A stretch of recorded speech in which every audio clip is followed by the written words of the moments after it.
Attention, please. The show starts in 10, 9.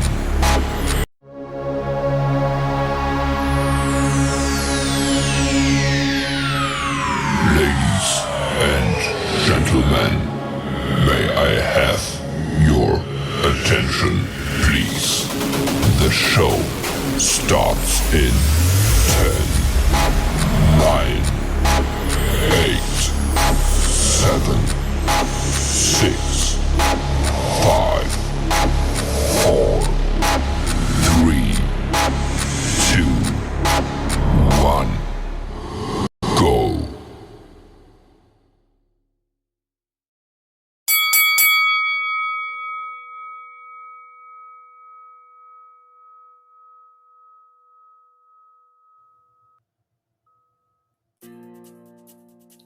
Welcome to Basic Black After Dark. I'm your host, Black Diamond, and tonight we're beginning a powerful 3-part mental health series with none other than Dr. Carolyn Stevens. Dr. Stevens is a clinical mental health Christian therapist. She's a family support specialist and a fierce advocate for cultural diversity who's dedicated her life to helping individuals and families heal. In part 1, we are breaking the silence and understanding mental health. We're diving deep into the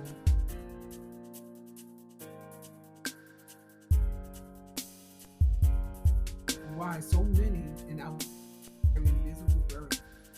This series is about bringing truth to the surface because healing starts with honesty. Please welcome Dr. Stevens to Basic Black After Dark.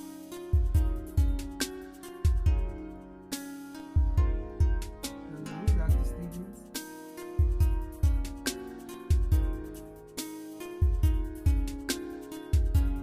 Great. I'm so glad that you were able to make it tonight.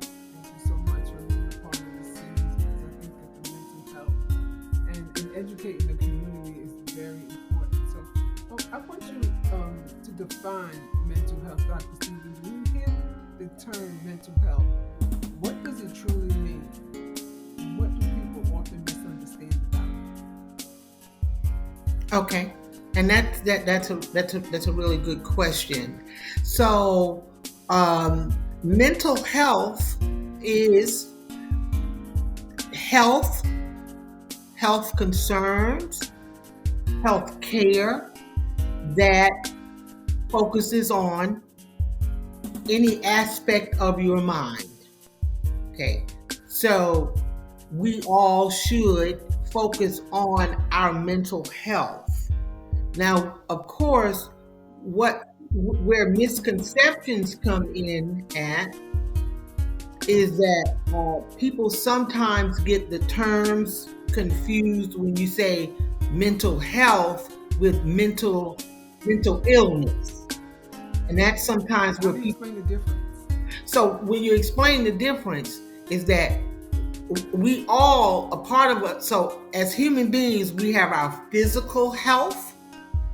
That's what most of us may go to the doctor for. Yeah. We have our physical health. And so there are things that we should do to maintain our physical health: rest, exercise, eating, sleeping, things like that. All right. Then we have our spiritual health or spiritual well-being. That looks different for everybody. For some people, that's praying, that's meditating, those things that we do to maintain the spiritual aspect of our life. Then we have our mental health, okay? And so there are things that we do to maintain the health of our mind. Now, when we go through certain traumatic events or we have things that we had not really dealt with, it can be, not all the time, but it can be, or turn into a mental health problem or challenge, and that's where we have mental illness. That's where that comes in. So I think that sometimes with the terms confused about mental, like somebody may say she has mental health. Well, we all have mental health, But it's one thing to say someone has a mental health challenge or they have a mental health illness. Typically, when you have a mental health illness, that means that you've been diagnosed with some type of a mental health challenge. So I hope that Yeah, clears it up. so it does. It does greatly because so many people get it confused. And so many people believe there's so many different myths and misconceptions about it. What are some of the most damaging myths about mental health or illness you've encountered in your practice? Sure. So some of the most damaging things or ideologies or myths, I like when you use that term about mental health or mental health illness, is that um, there is something terribly wrong with you as a human being if you're having challenges with your mental health. And there is something that I always say, I use the layman's term. It's okay to not be okay when it comes to your mental health. Okay. And you want to see about yourself. So one myth is that there's something wrong with you there's something wrong with you as a whole person if you have some struggles or challenges or issues with your mental health. That is one myth. Another myth, depending upon culture, is some people believe that it is not a good thing to see a mental health professional with concern with your mental health maintenance. And so to that I would say, Gentlemen, if you break your may I leg, have break your your arm, attention, you please? think nothing The about show going to the starts emergency in room or seeing a doctor 9, to help you with your broken leg, your broken arm. Sometimes in the area of mental health, there are things that are broken with us mentally or emotionally. So they have professionals such as myself that help people with that. go. It's one of the myths that people have about, or two of the myths that people have about mental health. So how do these myths keep people from seeking the help that they truly need? Well, because people become ambivalent, because sometimes there isn't enough conversation about mental health and mental health issues or mental health illness. There's not enough conversation about it, which is why people like myself, who are advocates for mental health, we try to talk about mental health in a way that will normalize those conversations about mental health. So, um, and we all need to do that in your own circle or your own sphere of influence, whether you're a faith based leader, whether you're a community advocate, a teacher, a doctor, a nurse, whatever your sphere of influence is, the people that you influence in some way, some form, you need to have healthy conversations about mental health that does not make people feel ambivalent about coming forward and saying, hey, I'm just not okay. Emotionally, I'm not okay. I'm not doing well. I will say this for those people who are watching, those who may watch the replay. You have some sphere of influence in your house, with your family, with your children, with your neighbors, and we need to start having those conversations with those people that we are close to. Like your children, having regular conversations about their emotional health, where they are, how are you You doing, how are you mentioned doing? Mhm. you mentioned something a few minutes ago, word normalized. For some people, they've lived in situations where their life has just been lifing, and the way that they may perceive it is that that's normal for them. The things that may be happening to them, around them, and they may consider that normal, where others may not consider that normal. Would that be a stigma and silence? Because I'm wondering, why do so many people continue to suffer in silence rather than reach out for support? And I'm wondering if it's because they're believing the same thing, that it's normal. This is normal. You may look at it one way, I may look at it another way. That me doing this or feeling this way or acting this way is normal. But to you as a professional, you may say that I could be suffering in silence. Why do some people suffer in silence rather than reach out for support? they do that. They do that because of fear of judgment. They do that because of fear of judgment, judgment by their coworkers, their colleagues, their family. Maybe you come from a family. So certain cultures don't believe in getting help or seeking help for mental health issues. Certain cultures believe you pray, you meditate. They don't believe in that. And so if you're a person that comes forward in your family, your community, or your culture and say, I think that I want to seek out professional help for some of the issues or things that I'm experiencing, you may encounter some rejection. You may encounter some people who may judge you, and so that's the number one reason why people don't seek out professional help when it comes to our emotional or mental well-being, because they're in fear that they're going to be judged. Do you believe that in communities of color that therapy is often stigmatized? You know, because I know at times, I know growing up, I would hear somebody would say, "Oh, this person is crazy," or no, you would hear something else like, I know back a little further, maybe a little bit before my time, because I'm not going to try to tell my age. Well, shoot, I don't care. I don't know my age. But they would say that the person had, they were senile. They would use that term instead of saying, giving it a terminology or a diagnosis. They would say they were senile. Do you believe that in communities of African American, or I'm not just going to say African American, communities of color, I would say it that way, that therapy is often stigmatized? Yes, I do. I will say that over the recent years, uh, as we become more aware about mental health issues, some of those ideologies have changed, have progressed some, where people have now become a bit more accepting about mental health and mental health illnesses. And that's because we now talk about it more. And that's how we normalize those conversations, just to be able to have those conversations. So, but yes, even in 2025, in the African American community, we still have some ambivalence about people seeking out help for those kinds of issues. Very often, you would hear in the African American community, people would say, "Well, just pray about it, and you'll be all right."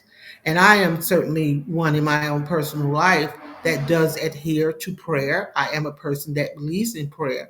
But as a professional, I also know that prayer coupled along with working with a professional or working with a coach, a counselor, it can also help a person to navigate through those issues. But to your question, yes, there's still very much so some ambivalence about African Americans seeking out, help for their mental health issues. There are cultures, for example, in the Oriental culture, they are not very open to seeking out mental health. Uh, they're not very open to that. So, depend on your cultural upbringing and what you were raised, what you were taught. That may or may not make you ambivalent to seeking out professional help, because some people may feel, well, if I go to a doctor for something like this, and this is a term that I don't use, but I'll only use it in this sense because it's one that people are familiar with and people know it. If I go out and seek help, that means I'm crazy, or that means that other people Mhm. will think that I'm crazy, which is why Let I me say, listen to this mhm. thought. Is it more so the community has accepted it more, or is it that it's the way the therapist may be speaking with the individual? Because, as you mentioned, you're also, well, I already said you were a powerhouse, but you also add Christianity to it. There's so many different types of therapists that offer services. Do you believe that the individual have to find the right fit for them, or that, I know therapy is not therapy because everybody is different in the way that they um, treat their clients, the way that they see their clients, the way that or customers. I can stand maybe 10 therapists in one room and have a person that was diagnosed, and each therapist could agree to it, but the person may feel more comfortable with maybe therapist number 5 and not therapist number 6. Do you think it's because of maybe the values that they bring as well? Absolutely.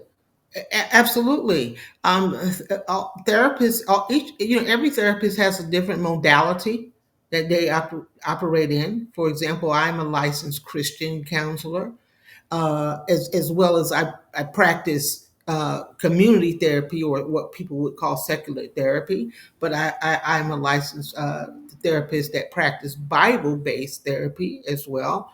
Um, then you have, which I'm really glad about this, but now you have more African American professional therapists uh, Mhm. that are available, and sometimes people want to have the opportunity to share their most private thoughts um, with someone who looks like them. You have, And I'm glad you some people are pointed out. gender biased. They want men to provide those services. So yes, indeed. I recently spoke with someone, and they had said that they were in therapy, and I told them I was so proud of them for acknowledging that they needed supportive services, and they chose therapy. However, they mentioned that they stopped going to that therapist, and they mentioned they felt as though because that therapist was of a different race and didn't get them.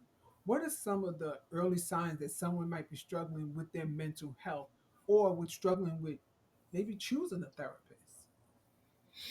Hmm. Okay. Well, some of the challenges with choosing a therapist. I mean, it's going to be just like choosing a medical doctor. You know, Mm. um, sometimes sometimes you won't know if it's a good fit until you actually try it. Because also you have personalities. There may be some therapists, depending upon their particular personality, that may not be a good fit for you as a person. It's just really because we're people and we relate or connect with different people based on that person's experience, based on that person's gender, based on that person's culture. We have a myriad of things that make us feel comfortable enough with a person to disclose a very private aspects of our life. So sometimes Well, it's going to be a try. You're just going to try one person. It wasn't work, then you try somebody else. So sometimes it's just a I try. did a little bit of research with some individuals on mental illness, or their mental health, whichever one they feel comfortable with saying. And I asked the question: is it that you stopped going to therapy because, I'm gonna be upfront? I just came out and said it to them, because they weren't telling you what you wanted to hear, or that you felt uncomfortable with the individual because of maybe sex or race or something. And they had to sit, and they looked at me and they had to think. And I said, you don't have to answer the question, but what do you feel as though that could be the reason for your decision? And they were honest with themselves. They said yes. Some of them said yes. They were expecting that this therapist would tell them certain things. Do you think that's the reason why some people shy away from therapy?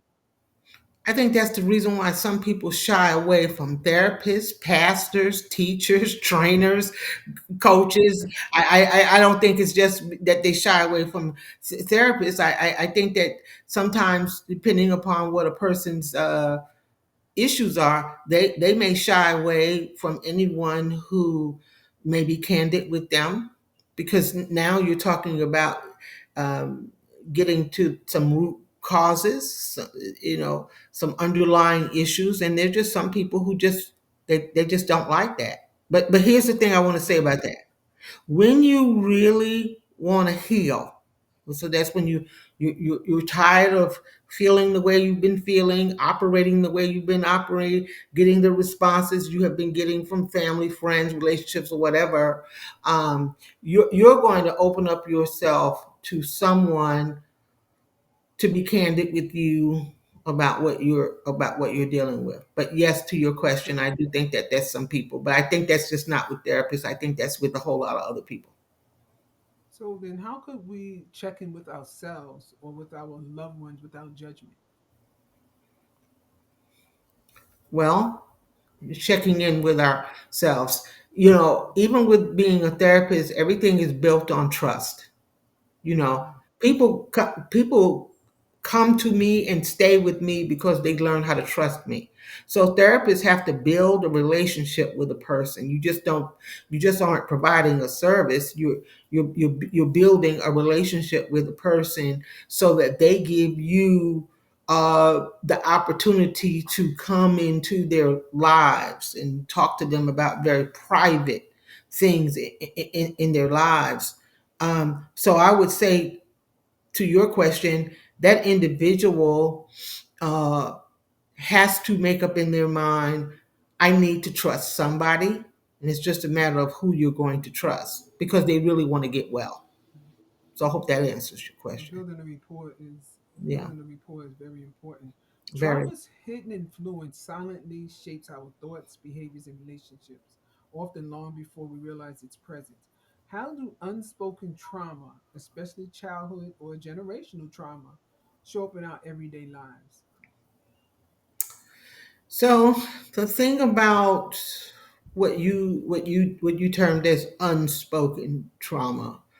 Um, so some people may have gone through traumatic experiences, let's say in their childhood, and they may not know that it would be deemed as trauma, depending upon their family unit where they grew up.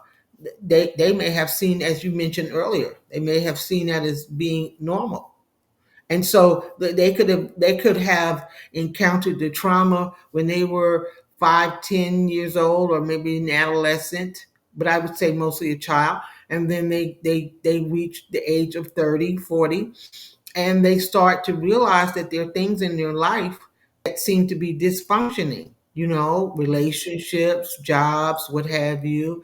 And then that's when that person begins to say, I need to take a look back. But that the professional who's working with them helps them to start taking a look back.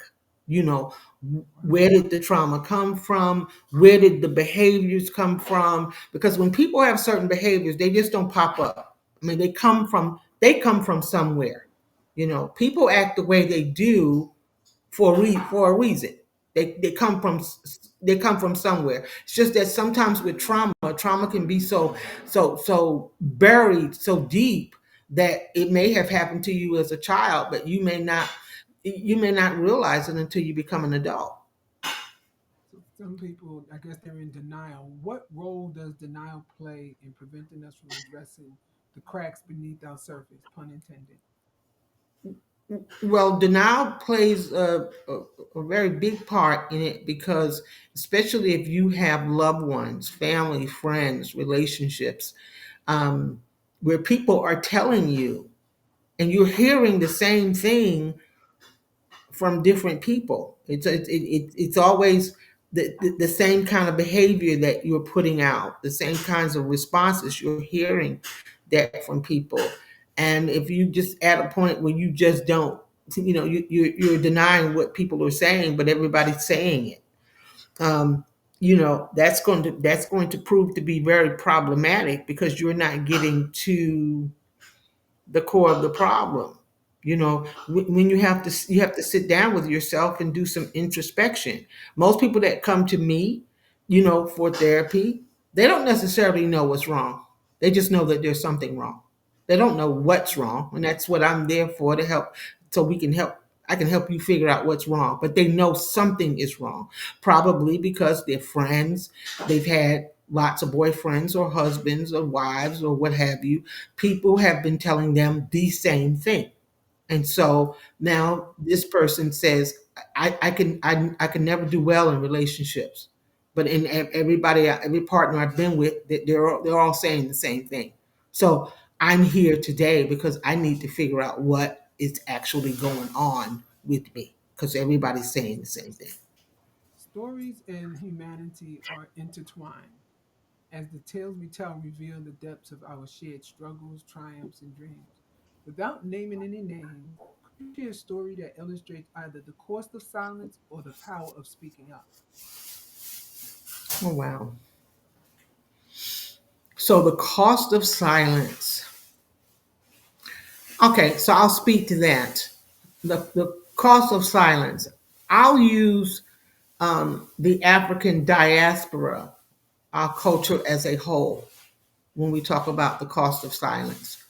Though I understand the why we have been silent, I'll give you a prime example.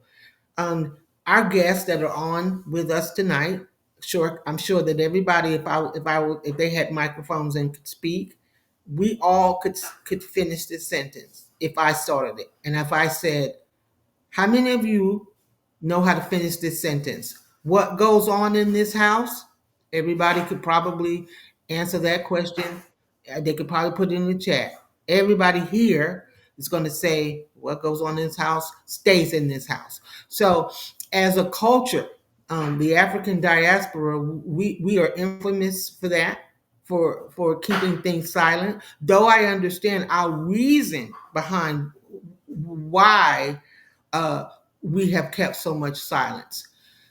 Unfortunately, down through the generations, our silence has cost us a lot because we are now seeing that there is a lot of hidden trauma that we as a diaspora has experienced, and now we're seeing our great grandchildren, the results of it, uh, our grandchildren, what have you, some of the results of it. So silence always costs us something. It always costs us Yeah. something, which is why we do have to, and I don't mean this in a way that we have to expose people per se, though, if that's what you need to do in order to get free, but we do need to talk about what is happening with us as an individual. So You know, that's a prime example about the cost of silence. you're so right because you mentioned a statement I've heard over and over again. What happens in this house, and it just brought me back to my first book that I wrote in my mother's house. And when that book came out, many have said, "What happens in this house stays in the house." You should have never wrote the book, but it freed me. Mhm. You know, it wasn't about telling on anyone else or saying anything about anyone. It was never put out that way. Many may have taken it that way, but it wasn't. It was what happens in this house, what happens in the house to me, what was going on with me. I wanted, and it wasn't meant for it to be public. To tell you the truth, it was initially meant for it to be for my children and my grandchildren. At the time, I didn't have any, but I wanted it to be a part of my legacy, and I just wanted them to know who I was and what was going on in my life. Hopefully that if things like that were happening, because things are generational, to them or around them, they would understand where it came from, and they would understand that it's okay to get help. It's okay to ask for help. It's okay. When I say expose yourself, I'm not talking about indecent exposure. There's indecent exposure, and then there is indecent exposure. And some of the things that I revealed was inappropriately indecent. So what happened in my mother's house, I decided to share, and I decided to free myself with that. So others may not feel as though that what happens in the house should stay in the house. But think about it this way. I don't like using the word, so I'll just say the letter. Sometimes children are told that what happens in this house stays in this house, and they don't want to mention that they were. I would say instead of the R word that they were tampered with. So it's hard to tell your child what happens in this house stays in the house. There's certain things that do need to come out because if they don't, then they stay silent. I'm a product of that. I stayed silent for over 40 years. Some people may say, well, why did you just say something now? Why did you say something then? Embedded in my head was what happens in this house stays in this house. So, for all the little girls and little boys out there, it's okay, to reveal what you need to reveal if it's going to free you. And that I wish I would have, I guess I would say, taught myself that, but I had to go through a journey in order to get myself to be right, to be able to say it was okay for me to be okay. And taking steps towards healing begins with acknowledging the pain, embracing self compassion, and choosing growth one moment at a time. For someone listening tonight who realizes they've been silent about their struggles, what's the very first step they can take? Well, and again, I want to say I applaud you for writing that book. But the very first step that they can take, which is the first step that any of us take if we're seeking out any kind of professional help, is to identify that there are problems. Identify that, and not identify that, and not try to stay silent to yourself. You're the first person that you need to speak to. So that, I would say, that would be the initial thing.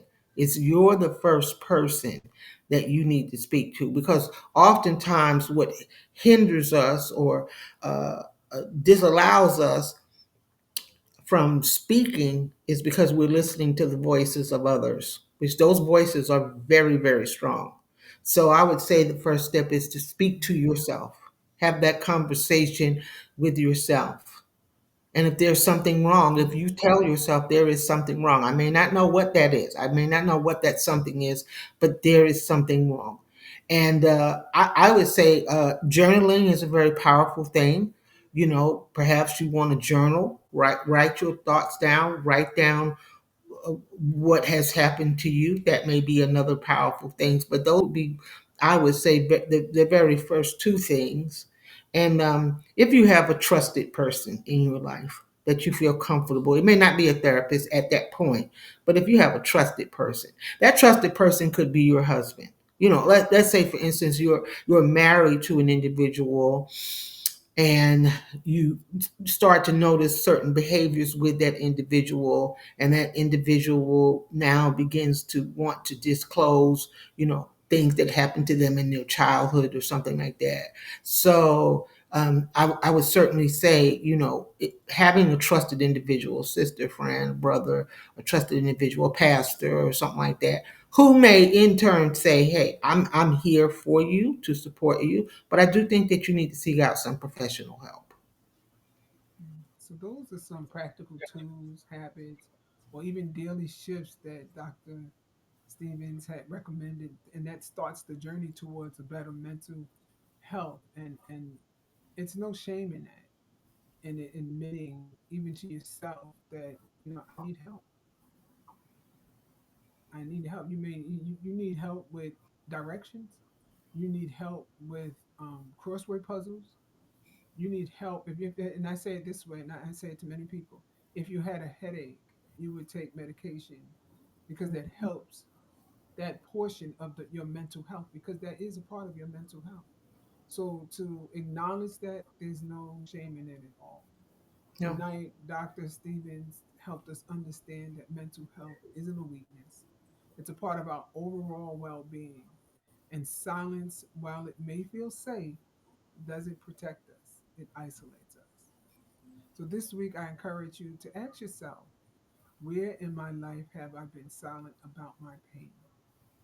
Dr. Stevens, before we wrap up, could you please share with our viewers and listeners how they could connect with you, whether it's through your website, social media, platform, or upcoming event, so they can continue to benefit from the powerful work you're doing? Sure. So you can reach out to me and connect with me via my website, which is Dr. Carol, no dot, just drcarolynstevens.com. Send me a message there. You can also find me on social media, on Facebook under Dr. Carolyn Stevens. I have a therapy page there where I offer different coping strategies, different wellness tips. You can offer that. Next month, I will be on the Dope Living podcast with a segment called Mind Matters, where I'll be talking to the community about mental health and wellness. And so join me on Facebook. Look out for that. Join me on Facebook with that. But certainly, by all means, you can reach out to me via my website. Again, it's drcarolynstevens.com. Wow. I'm hoping you guys who watched this have taken it all in. And if you have not been able to catch it all, just watch us on the replay and you can get all the information there. At this time, I usually just close out, but I'm going to invite you all to join us on Friday, September the 19th. I won't be here doing a live show, but what I will have up is a slideshow. It's actually a memorial honoring my beloved son Cordell, who passed away last Saturday. So I won't be available to you all, but I will be back. So I would like for you to join us on October the 3rd for part two, where Dr. Stevens will guide us to exploring trauma, resilience, and the heavy burden so many of us carry. Because awareness is only the beginning. True healing requires action. And as always, thanks for keeping it basic. So good night and enjoy your weekend, everyone. Good night, everyone. Good night.